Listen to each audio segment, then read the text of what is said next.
You are now about to witness the strength of street knowledge. Witness the strength of street knowledge. Street knowledge. Terrorize the jam like troops in Pakistan. Street knowledge. Street knowledge. Quick service announcement brought to you in part by Warriors. Damn, that shit was dope.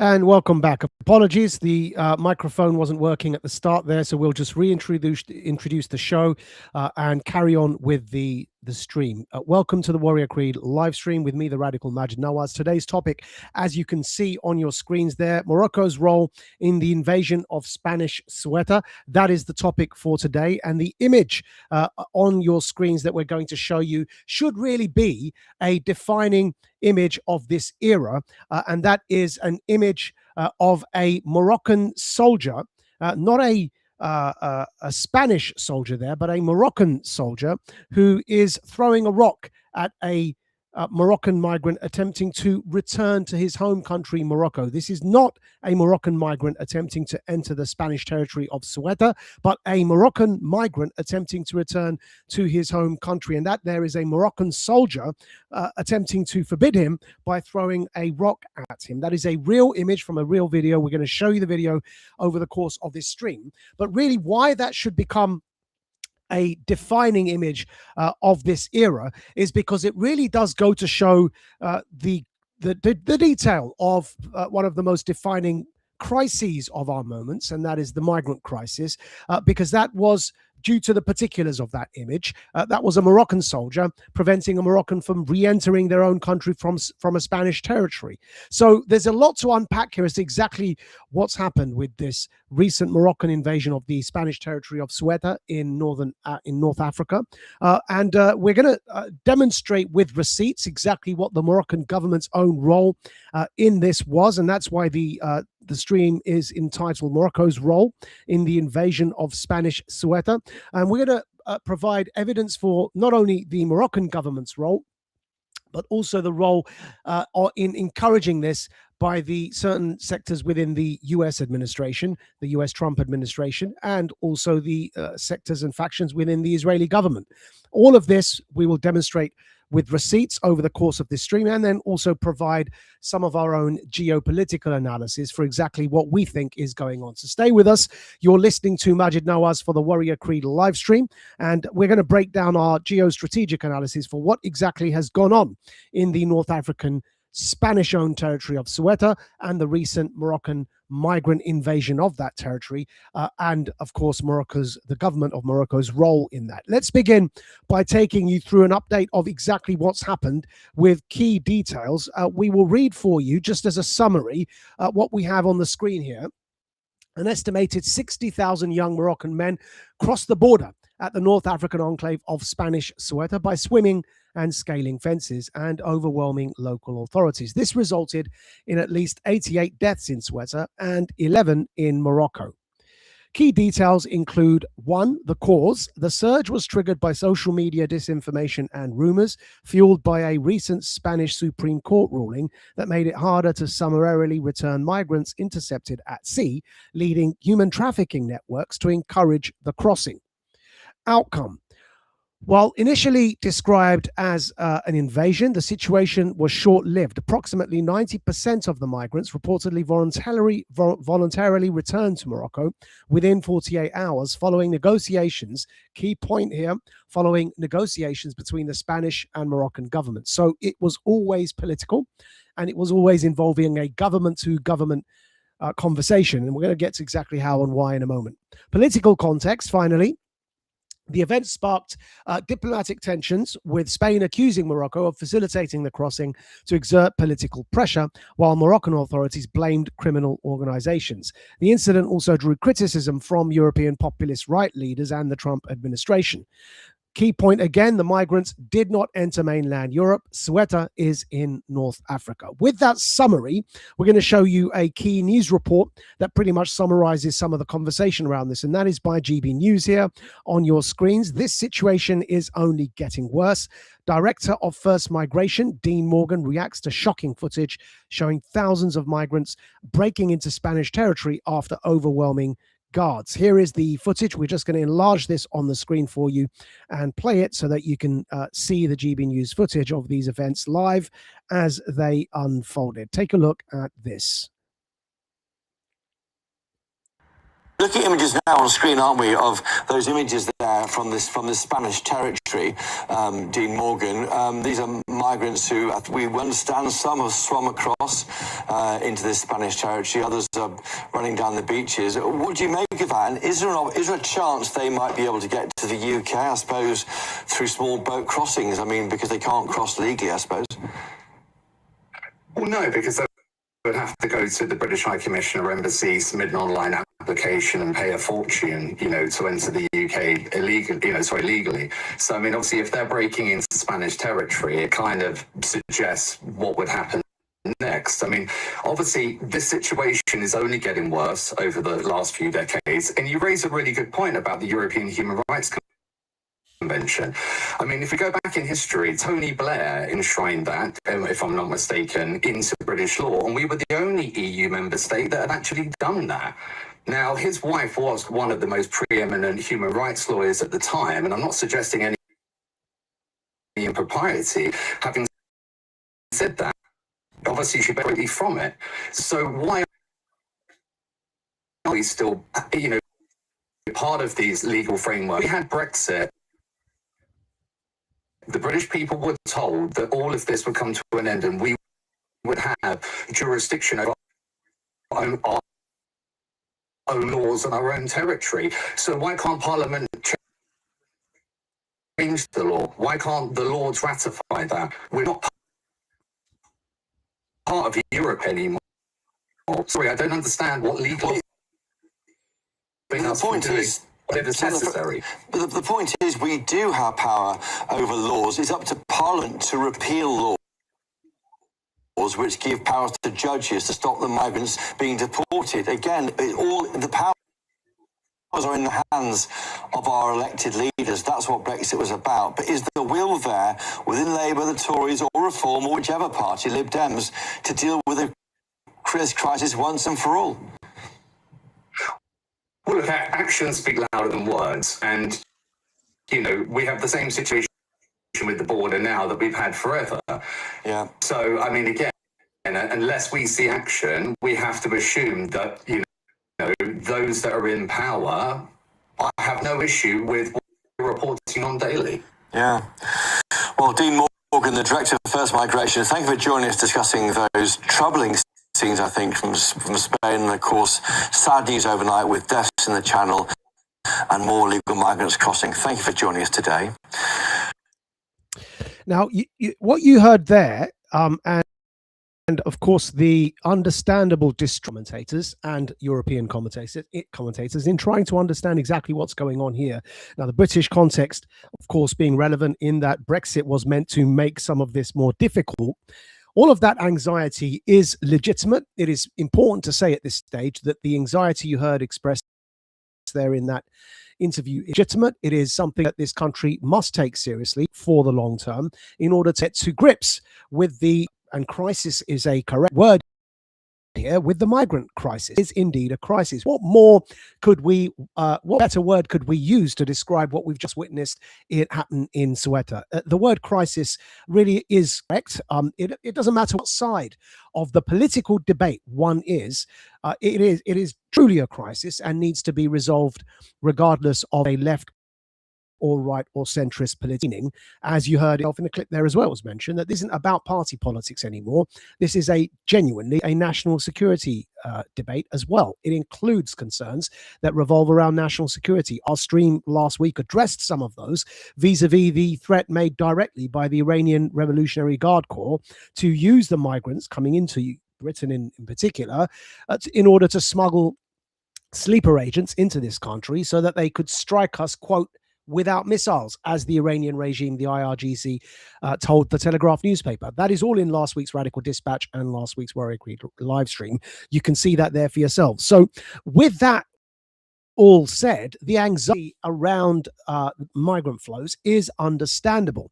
Nothing that is going to be said in the remainder of this stream is to understate that. It is rather, in fact, to validate it, because only by understanding the full context of what's going on does one find it easier to explain why there is such an anxiety around migrant flows into Europe, because these human flows have been weaponized. It isn't enough to say they've been weaponized by the trafficking organizations, which they have, but they've been weaponized by certain factions within governments, in other words, certain agencies within certain allied governments to each other, in order to score political points. And it is happening on all sides of the equation. The true story here is a human story of catastrophe and the weaponization of human flows to score geostrategic objectives. That true story is heartbreaking. And it's why, after thinking long and hard this week about which story to discuss in today's Warrior Creed live stream, I've come to the conclusion that it's impossible to ignore the human impact in this story, because this is perhaps the clearest example in any example that is required to demonstrate that human beings have become weaponized as pawns in a larger geostrategic game. And it was, of course, a long time ago that Miles Copeland wrote his books, The Game of Nations. Two books he wrote, The Game of Nations and one other. The title will come back to me momentarily.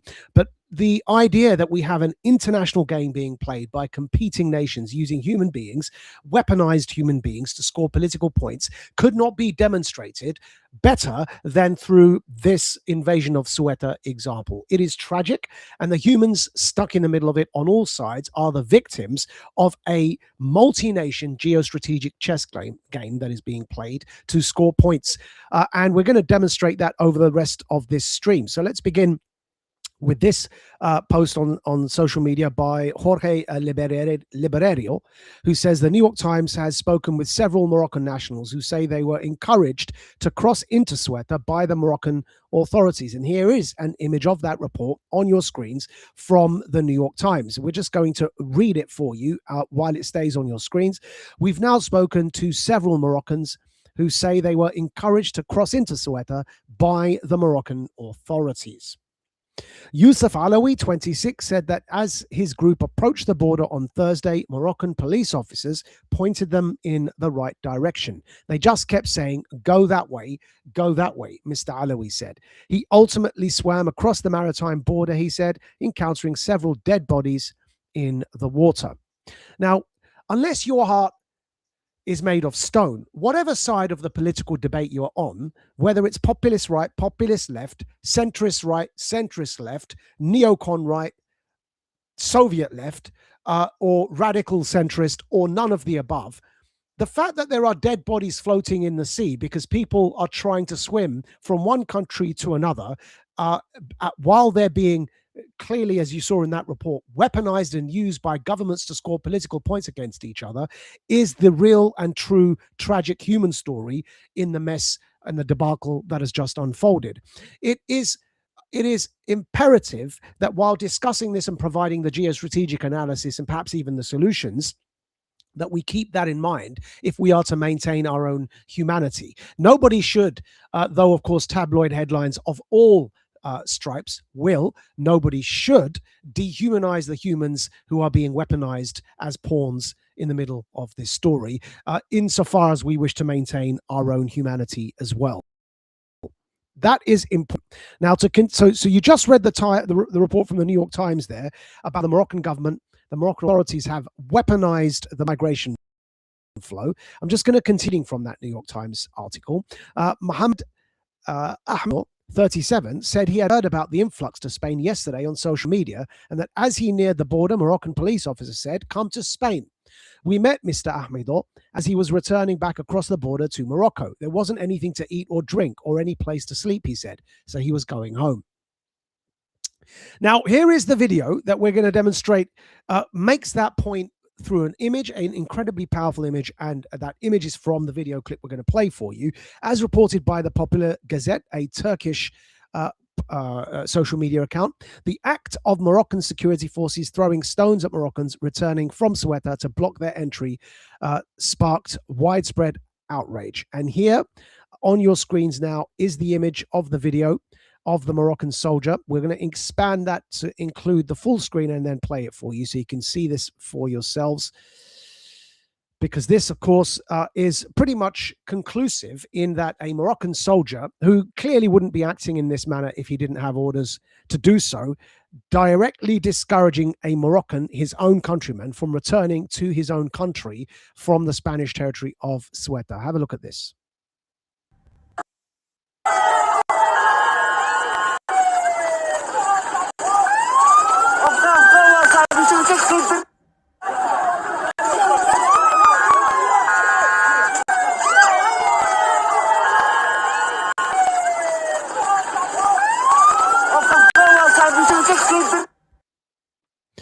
And there you have it. We will include this video as well as all other receipts that you see over the course of this stream in this week's Radical Dispatch that will be sent out as usual for free to all subscribers of Radical Media, which you can find by going to the website that is written below there, majidnawaz.substack.com. Subscribe for free and gain the free Radical Dispatch, which will contain these video raw files for these videos as well as all the other receipts that we discuss in this Warrior Creed live stream.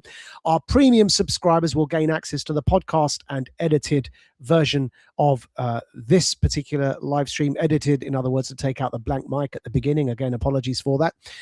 And otherwise it will run as is. And of course, our premium subscribers will also gain other premium behind the paywall content of Radical Media. So we encourage you all to subscribe there as well. Now, continuing with this stream, you just saw the image of the Moroccan soldier taken from that video and some reactions online. This particular social media called the Crisis Watch, Babak Daghavi, says, breaking, the Moroccan government used its own population in a hybrid warfare campaign against Spain during the mass invasion of the Spanish enclaves of Ceuta and Melilla.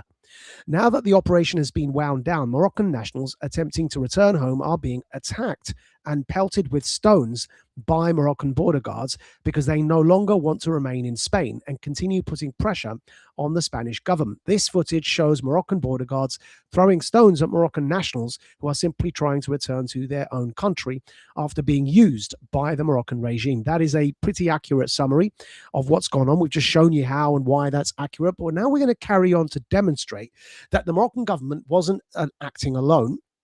Unfortunately, it appears to have had allies in certain factions within the Israeli government and certain factions within the Trump administration of the American government.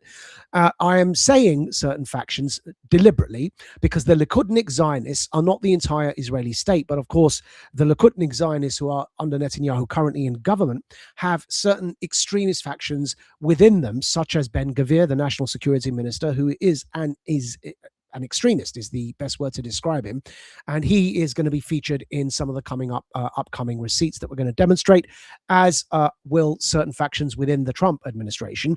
But the word faction is relevant and operative here because these factions are competing and fighting with each other inside these administrations and are not always, in the end, the dominant ones. Just take a look, of course, at the Iran war to see that play out in real time in the struggle between MAGA and Netanyahu over the best course of action to take in ending the Iran war. So these are factions, and those factions are also struggling and fighting it out in the migrant crisis as well. That's what we're going to demonstrate for you in the rest of this stream. So section 2, the US and Israeli role. And we're going to go through this one by one with our commentary on the top of each receipt that we show you. So first of all, this is point 1 under section 2. We've said Spain and the Moroccan storming of Ceuta. We've just demonstrated the Moroccan government's role. Now it's the US and Israeli government roles or factions within them. We've said the Americans and Israelis seem to have already pre-sided with Morocco in the Ceuta enclave land dispute. This is a way to reward Morocco for joining the Abraham Accords in recognizing Israel, and perhaps as a way to punish Spain for its early support of a Palestinian state. Here we have user Wally Rashid saying, here is a text from the US congressional report back in April, stating for the first time, quote, Ceuta and Melilla are located in Moroccan territory and remain the subject of Morocco's long-standing claim. It calls on Secretary of State Marco Rubio to facilitate that status change. Here is a larger, expanded version of that text. We're going to read it for you and also blow it up so you can see it yourselves and take a read of it yourselves as we read it for you. This, again, remember, is a faction within the US government that are supporting the Moroccan claims over the Spanish territories of Ceuta and Melilla. It says the committee continues assistance for Morocco in support of United States national security interests and directs no less than 20 million under national security investment programs and not less than 20 million under foreign military financing program. The committee notes the historic alliance between the United States and Morocco, as formalized in 1786 by the Moroccan-American Treaty of Peace and Friendship. The committee notes that the Spanish administered cities of Ceuta and Melilla are located in Moroccan territory and remain the subject of Morocco's long-standing claim. The committee supports efforts by the Secretary of State to encourage diplomatic engagement between Morocco and Spain on the future status of Ceuta and Melilla. That is the text there. We're going to include a link and to the particular text there, as well as to the user that posted that in tomorrow's free Radical Dispatch. Sign up by going to majidnoaz.com, sign up to Radical Media, and you will get the free dispatch with all of those receipts that we're reading for you in this stream. Now, that is an image of it there, US State Department link. We're going to include that, as we say, in the Radical Dispatch tomorrow. You can then go and read that for yourselves. Next point, we've also got influential hawkish right-wing think tank, the AEI, or the American Enterprise Institute, well known among those that have had a think tank policy background. I, of course, know that think tank very well, having been the founding chairman of a different think tank, the world's first counter-extremism organization known as Quilliam. And the reputation of AEI is indeed a hawkish right-wing think tank. And user Isabella Kaminska has said, wow, Michael Rubin, writing for the AEI, or the American Enterprise Institute, as recently as March this year, argued that Morocco should take back control of Ceuta and Melilla on the grounds that NATO wouldn't be able to do very much and that Spain's presence there is illegitimate. There is the AEI article in question. You can see that on your screens. And it says, Morocco should send a new green march into Ceuta and Melilla. Spain's Pedro Sanchez should make good on his anti-colonial rhetoric and end its occupation in Africa. In 1975, Spain sought deliberately to either hold on to the Western Saharan colony it had seized decades before, or at least transform it into a proxy state by putting hand-picked leaders in charge, no matter they had no local legitimacy. So that's the article.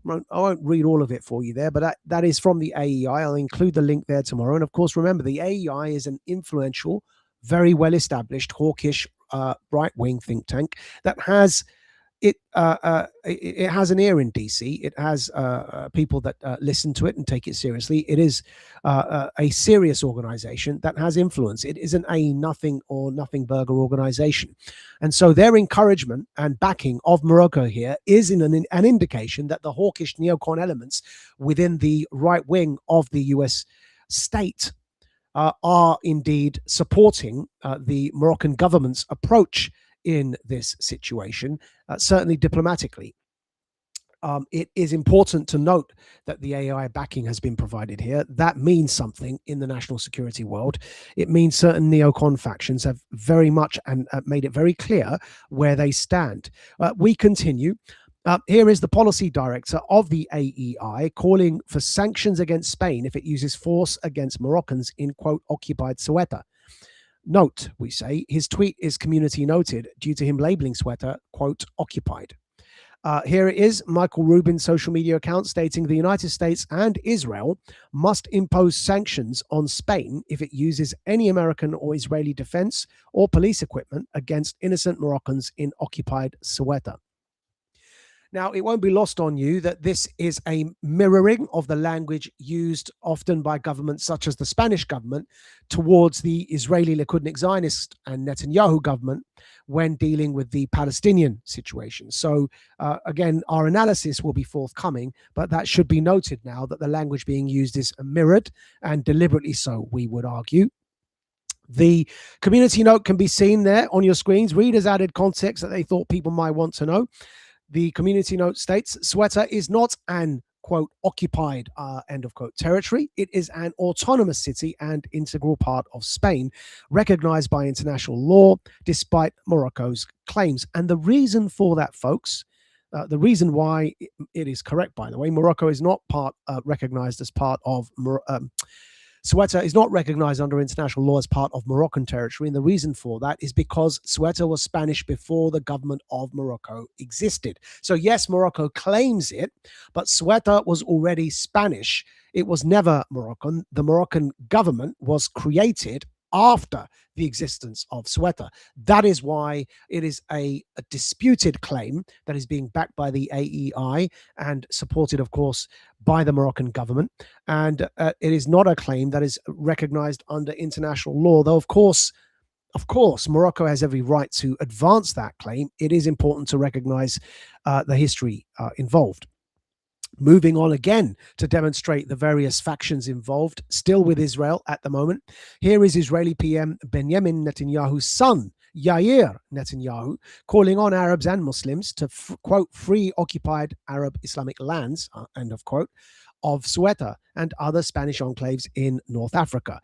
There on your screens is the post by Yair Netanyahu. We're going to blow that up for you and read it so you can see it for yourselves. It is a son and apparent heir to the prime minister of the Likud Zionist government of Israel, Benjamin Netanyahu, yes, his son, adopting Arab liberation language. And again, one would note at this stage that this is deliberate mirroring because, of course, this particular situation is, though being directed against Spain in Ceuta, is with, on the one hand, keeps in mind the Palestine-Israel conflict on the other hand. So it cannot be forgotten when trying to dissect and understand what's going on here. So here is Netanyahu's post saying, "Dear Arabs and Muslims, want to free occupied Arab Islamic lands? Here's a good start." And then he posted a map indicating Melilla and Ceuta in North Africa, demonstrating they are, headlined clearly, Spain's North African possessions. This is clearly, you can see the date there, 2019, May the 25th, 2019. This is clearly a jab. It is a diplomatic jab by Israel to Spain, coming as it has from the son of the current prime minister, Netanyahu. It is one would say, a ongoing vendetta that appears to have arisen between those two countries. And to demonstrate that even further, here is in that thread, because Yair Netanyahu wrote a series of tweets on that topic. We've written, and here is Netanyahu's son in the same thread, Yair, suggesting that movements to reclaim Ceuta as Moroccan territory are being funded by Israel. Again, the ongoing dispute is it's goading. The Israeli side, Yair Netanyahu, is goading Spain, but this is prior to this conflict flaring up. So this is obviously something that's been going on for a long time. We know that because the Palestine-Israel conflict has been going on for a long time. Again, from that 2019 thread, we're going to read for you. "Let's make a deal," says Yair Netanyahu. "We won't fund NGOs in your country calling you to give away Ceuta and Melilla, and you will stop funding NGOs in our country that calls us to give away Judea and Samaria." So yeah, it is, obviously being politicized and weaponized. To continue on that theme, as you can see, we've commented here on your screens now. Israeli ambassador to the UN labels Ceuta one of Spain's, quote, colonial enclaves in Africa, end of quote. Israel is certainly capitalizing on the crisis. Here's Danny Danon, the Israeli ambassador to the UN, who posted after this recent Ceuta crisis, saying Spain, which never misses an opportunity to lecture Israel, has declared a state of emergency in Ceuta following the crisis over its immigration policy. Maybe before it continues lecturing us, it's time to it explain to the world why it still maintains colonial enclaves in Africa. So there you have it. And now moving to the Israeli Security Minister Ben-Gvir, who mocked and goaded Spain over this recent Ceuta crisis, saying, "My congratulations to the president of the government of Spain, Pedro Sanchez, for his profound commitment to welcoming immigration and, quote, human diversity. As someone who demonstrates great concern for Hamas and the residents of Gaza, I call on you to translate words into actions, open the doors of Spain and grant refuge to the residents of Gaza who seek to emigrate. This is an excellent opportunity to contribute a little more to Spain's, quote, human diversity." So that is clear. Ben-Gvir encouraging the Moroccan migration flows into Ceuta by teasing and goading Spain, and also goading them to accept Gazans, because, of course, Ben-Gvir has made no secret of the fact that he wishes to ethnically cleanse Gaza of its Palestinian population so that the Israeli state may take it over completely, and he's suggesting the Gazans be sent to Spain. It becomes difficult to untie or disconnect all of this when you read this. And here again now on your screens, American Jewish commentator and well-known pro-Israel MAGA whisperer, Laura Loomer, who is not MAGA, but is a MAGA-adjacent whisperer. It's important to note, because she doesn't have any direct or immediate role in the senior key positions of MAGA, but is a MAGA-adjacent whisperer who seeks to influence policy. Laura Loomer saying the invasion of Spain by Islamic third world parasites is bad for society, but good for the acceleration we need to make the general public harbor animosity toward Islam. We aren't saving the West until people realize Islam is our enemy. Events like the one in Spain build more consensus. We need majority of the world to come to hate Islam for people to have the courage to save Western civilization from what comes next.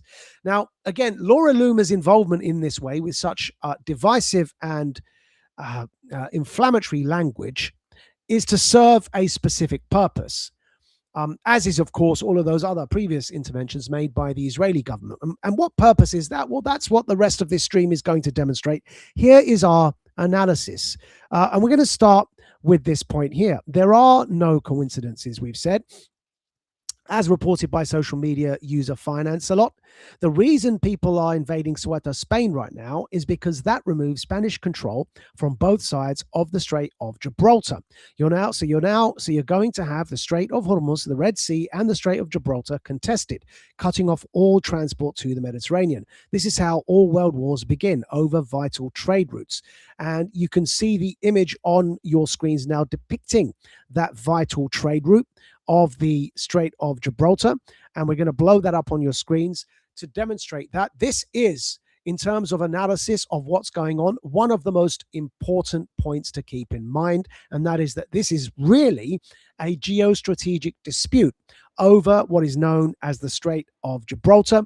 The Strait of Gibraltar has on the one side, to the north of it, the British territory, remember that, British territory of the island of Gibraltar, which, by the way, as an anecdote, the island of Gibraltar has its name, the origins of its name in the Arabic Jabal al-Tariq, which means the mountain of Tariq, or Tariq bin Ziyad, who was the Moorish captain who brought his ships over from North Africa in the Moorish invasion of the Iberian and southern Spanish peninsula, leading to 900 rules of Moorish rule. He first landed on Gibraltar, and Gibraltar was named after him. Jabal al-Tariq is the Arabic. You can hear that Jabal al-Tariq, Gibraltar, in the name. Anyway, that is now, thankfully, British, and being a let me myself back on the screens for this, because it is something I am passionate about, and is also important, and I would like you to be able to see me for when I say it. But being a proud fan of the work done by organizations such as the Friends of the Overseas overseas British territories. I'm very happy with the fact that Gibraltar remains a British territory, and all the Gibraltarians have repeatedly expressed themselves to be very happy by that as well, just as the Falklanders are also very happy to remain British, despite what the Argentinian state or government under Milei may currently be attesting to. The Falkland Islanders, in a referendum, have replicated they would like to stay British, and the Falkland Islands pre-existed the country of Argentina, just as the Spanish enclaves of Ceuta existed the government of Morocco. And just as the British territory of Gibraltar remains British because territories pre-existed any contemporary claims that could be made to them, these territories, even though they are not geographically connected to mainland Britain or Spain in the case of Ceuta, remain belonging to their mainland countries because of two reasons. Firstly, they pre-existed any post-colonial independent country claim to them by the Moroccans or the Argentinas. And secondly, they have multiple times, their populations have indicated they would like to remain members of their homeland mainland nations. So that is why the analogy with Spanish Ceuta and British Falklands is important and applies. Those countries remain part of the territory of their original nations, but that isn't to take away from the fact that this is clearly a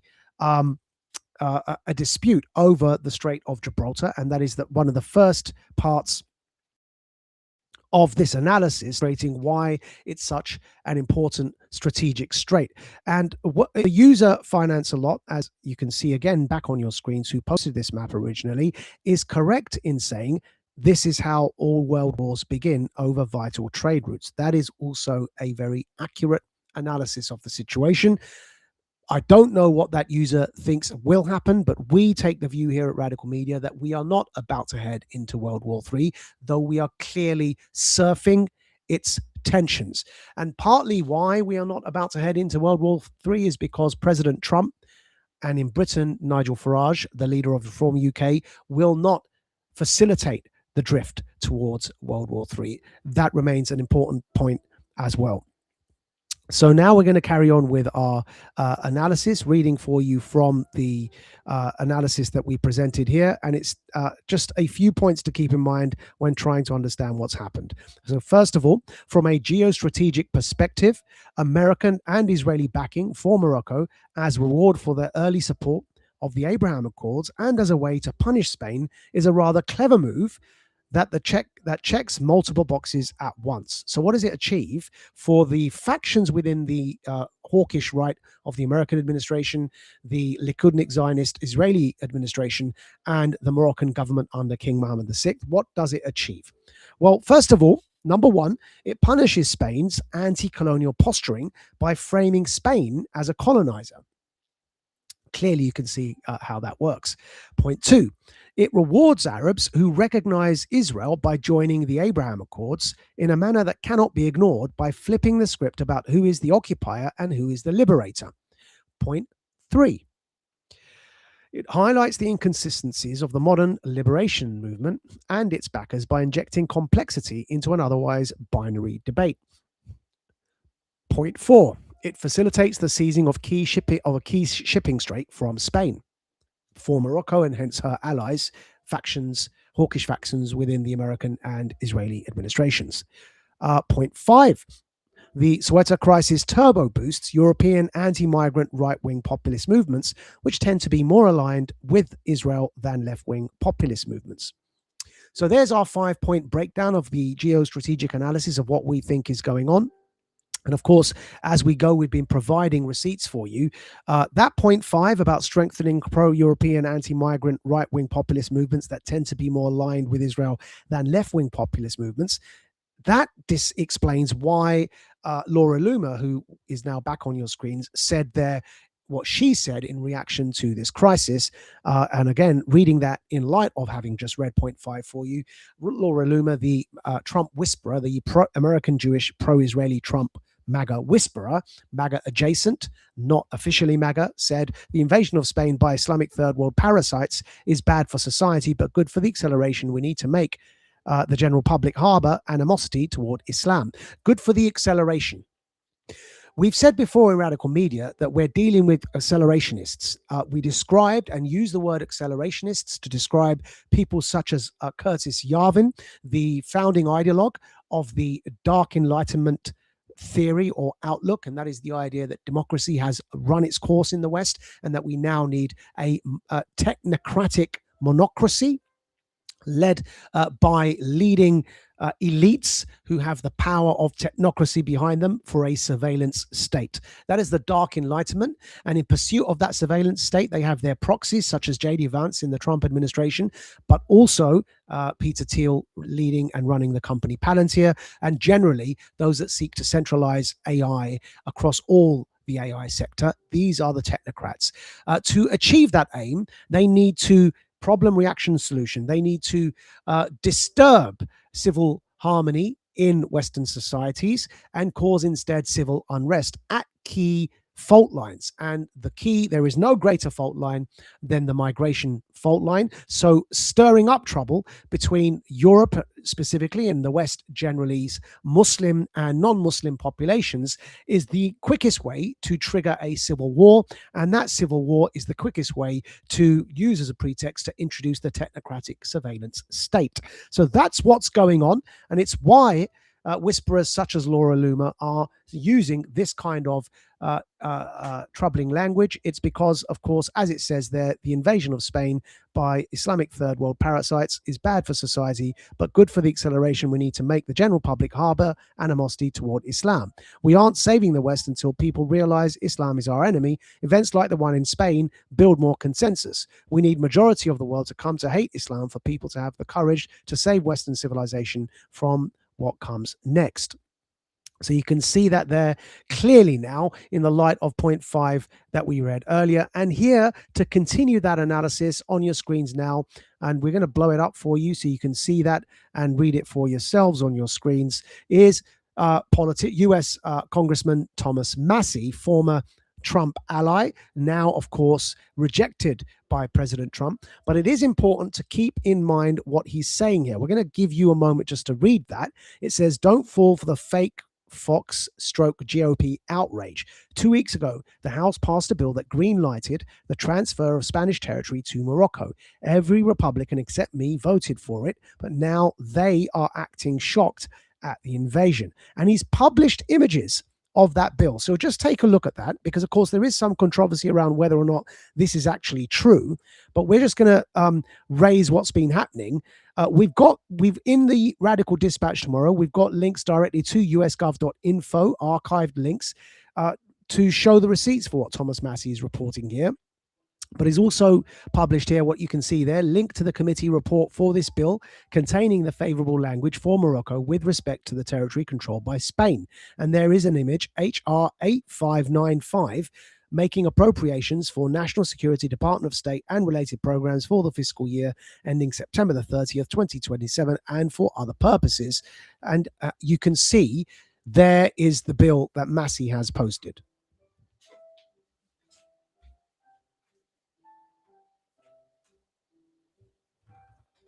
Now, if you take a look at that, you can.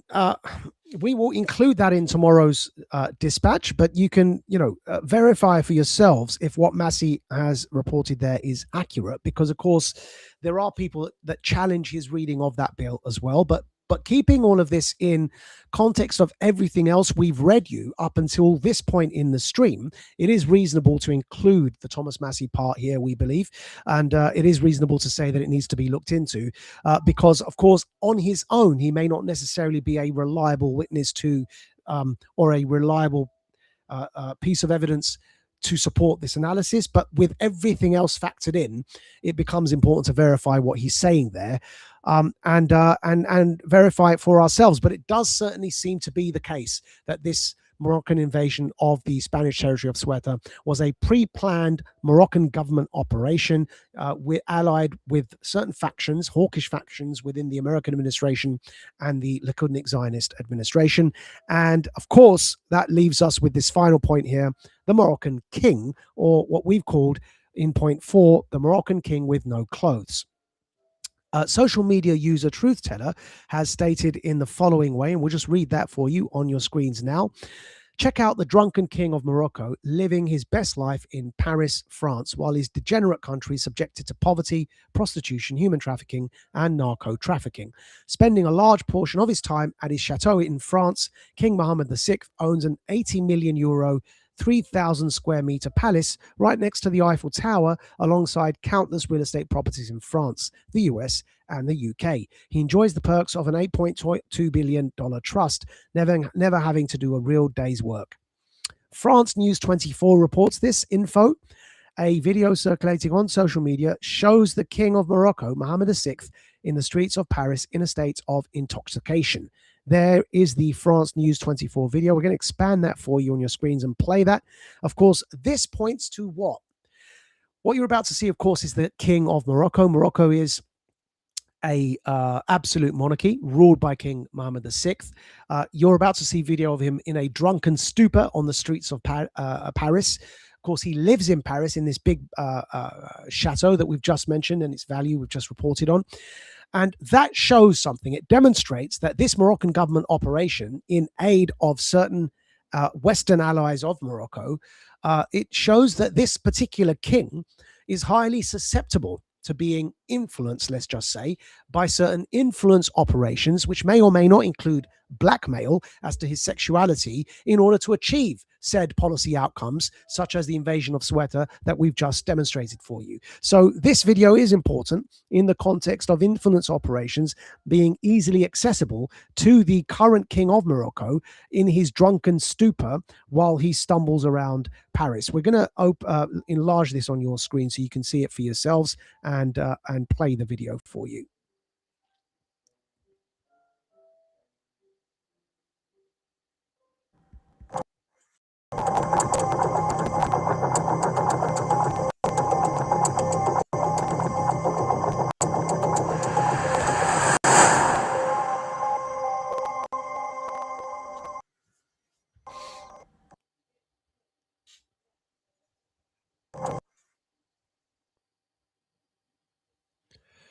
So you saw that yourselves. Let's just play it one more time so you can be in little doubt as to what you saw.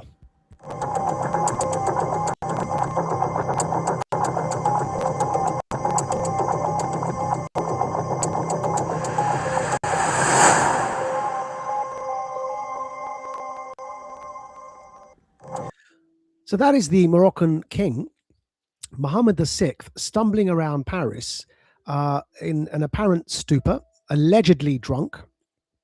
And the reason, and only reason that is relevant, is if he is so easily accessible on the streets of Paris in that state, then imagine how susceptible he may or may not be to certain influence operations of things he may or may not have done that would embarrass him while he was in that state that you just saw. And perhaps that could explain the dastardly position that the Moroccan government has recently taken in weaponizing its own people to score political points against Spain in the Spanish territory of Ceuta. And with that in mind, social media user Pape Dudundoy said, the King of Morocco, after spending the night in a gay nightclub in Paris, wait till the end to see Trump's look. Again, that is an accusation and an allegation which isn't being made by us here at Radical Media. We are just reporting on what social media users are commenting on and then demonstrating video to demonstrate clearly there is something wrong, because the King of Morocco falling asleep in an official event such as this one does indicate that something isn't quite right in paradise with him and his palace in Paris next to the Eiffel Tower. So let us blow this up on your screens, and again watch Trump's reaction as you see the King of Morocco in this clipping falling asleep at what is clearly an official ceremony. This appears to be a while ago, because next to Trump you will see Angela Merkel as well, when she probably was Chancellor of Germany, but it does indicate that this is a lifestyle issue with the current king of Morocco, Mohammed VI, that appears to be ongoing. Take a look at this.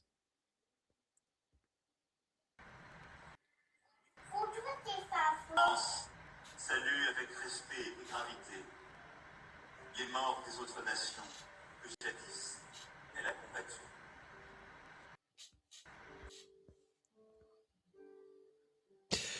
You saw that yourselves, and you saw what clearly looks like a frowning Trump turning around wondering what on earth is going on with this man falling asleep next to him.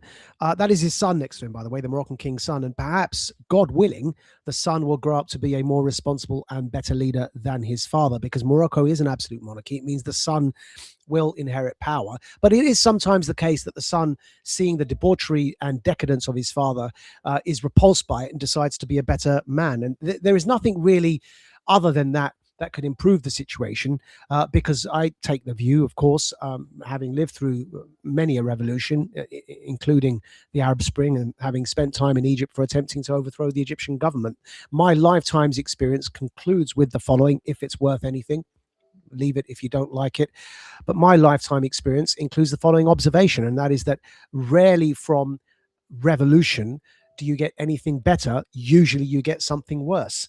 It's evolutionary political change that leads to a better situation in the end. And it's why the constitutional monarchy in Britain, as pragmatic as it is, doesn't deserve to be overthrown either. We tried that under Oliver Cromwell. It led to something worse, and the people demanded the monarchy return. It is very rare, as has happened in America, for a republic without a monarchy overthrown in radical change, as happened in France, for their stability afterwards. Of course, France led to the guillotine. The American situation is rare, but has also in the end led to monocracy, because certain dynastic political families are effectively the monarchy of the constitutional monocracy of the Republic of the United States of America. It is a constitutional monarchy, if that makes sense, and Britain is a constitutional monarchy. The long-term stabilizing effect of monarchy is usually better than the upheaval that comes about through radical revolution, which usually leads to the guillotine, as it did in France, as it did in Syria, to absolute chaos and havoc and civil war, leading to catastrophe. So usually radical change isn't a good idea. So hopefully the king of Morocco is somebody that does a better job than the father. Now, concluding with another social media users on this situation, that is somebody calling themselves OJ. Muslim nations are ruled by the most, who is regularly seen in Paris drunk, decided to ship 1,000 men into Spain. Spain expelled them, told them to go home, and now you have these Muslim men being attacked by the Moroccan army for simply trying to return home. Muslims are stuck between a rock and a hard place, apostate rulers at home and hostile European nations abroad. And that is an image of the Moroccan king, Mohammed VI, looking as if he is wearing a t-shirt with a cannabis leaf on it, embedded with the flag of the United States of America on top of that cannabis leaf, next to two unidentified women. The point isn't that image in particular, but rather the video next to it of him stumbling through the streets of Paris drunk, which we've already just played for you. And that is an example, again, of some social media reaction to what you have just seen. And it is important to consider the role of the King of Morocco, because he, aside from his personal life, and demonstrating, as we have, that the Moroccan government backed the Moroccan invasion of the Spanish territory of Ceuta, his domestic political climate is also somewhat hostile to free, independent inquiry. So it is relevant at this stage, again, to remind you, as is reported by Forbidden Stories on social media, that his treatment of journalists isn't necessarily friendly. In March 2022, says Forbidden Stories, Moroccan journalist Omar Radi was sentenced on appeal to 6 years in prison.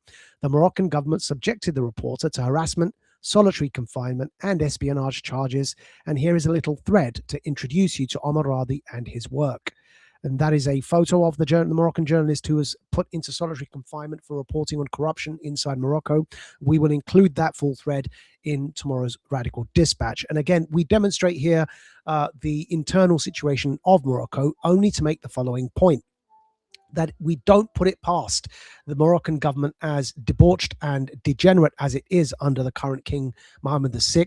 We don't put it past them to having encouraged this operation whereby they weaponize their own population to invade from Morocco the Spanish territory of Ceuta, and then prohibited or made it difficult for their own countrymen to then return from Ceuta by asking their soldiers to obstruct their path. And again, you saw an image of a soldier throwing a rock at a Moroccan attempting to return. For all we know, back to the anti-migrant sentiment that we began this stream by mentioning, for all we know, the Moroccan migrants may have been coerced or even forced into making this perilous journey into the Spanish territory of Ceuta, because they're not exactly dealing with a nice, kind and polite government in their own country, as we're demonstrating with the imprisonment of journalists such as Omar Radi. So we don't really want to make this about the migrants. This is a human story. The migrants are pawns stuck in the middle of a wider game of nations that is being played. Of course, the solution domestically, the only solution can be the solution being promoted by leaders such as Nigel Farage, and that is that we independently as each country, notwithstanding our sympathies for the migrants who are being weaponized in this way to achieve certain geostrategic objectives, we as independent countries can only secure our own borders. That is, of course, the best way to help these migrants is by first and foremost securing our own borders. Secondly, then not participating in any new invasions or neocon hostile wars against any third country, so that these migration flows are ceased and stopped at source. And then thirdly, of course, once those wars stop, which is what we put it to you, Trump and Farage, are about, once those wars of aggression stop, thirdly, to help facilitate the rebuilding of those countries, such as Afghanistan, such as Iraq, such as any of the other countries where there's been conflict, Yemen, Syria, even the war with Iran, so that those migration flows, and of course the migration flows from Iran are currently the highest to the UK. So stopping the war with Iran is important as well. So that thirdly, we can then reverse those migration flows and migrants have something to go home to, namely a stable country with a certain minimum level of rights, which is also important, and why we're calling out the King of Morocco in all of this, because if it's not a nice place to live in Morocco, it is unrealistic to expect anything we do on this side of our border in stopping those migrant flows to be successful if ultimately Morocco is a hell on earth to live in. So Morocco has to be a attractive enough prospect for Moroccans to want to stay. And that's where it becomes important that the King of Morocco, Mohammed VI, stops being a degenerate. But hopefully his son will be a better God-fearing king. That's all we ask for in this situation. Incremental, gradual, evolutionary change, and not revolutionary, radical guillotine-style change. And in that vein, pray that the son of the degenerate current king of Morocco, Mohammed VI, is a better human being than the current king, who finds that his main occupation in life is apparently stumbling around Paris drunk and in a drunken stupor while his country is in a crisis. That's all we've got time for in today's Creed live stream.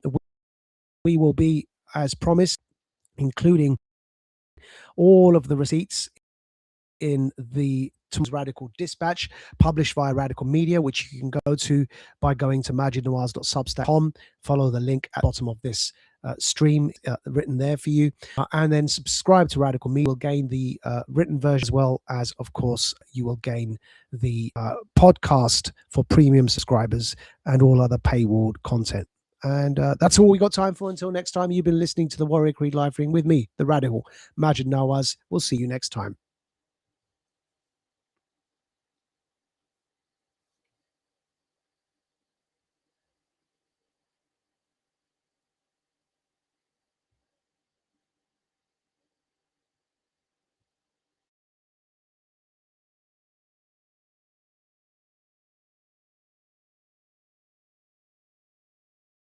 You are now about to witness witness the strength of street knowledge. Witness the strength. Street knowledge. Street knowledge. Terrorize the jam like troops in Pakistan. Street knowledge. You are now about to witness the strength of street knowledge. Witness the strength. Street knowledge. Street knowledge. Terrorize the jam like troops in Pakistan. Street knowledge. Street knowledge. Quick service announcement brought to you in part by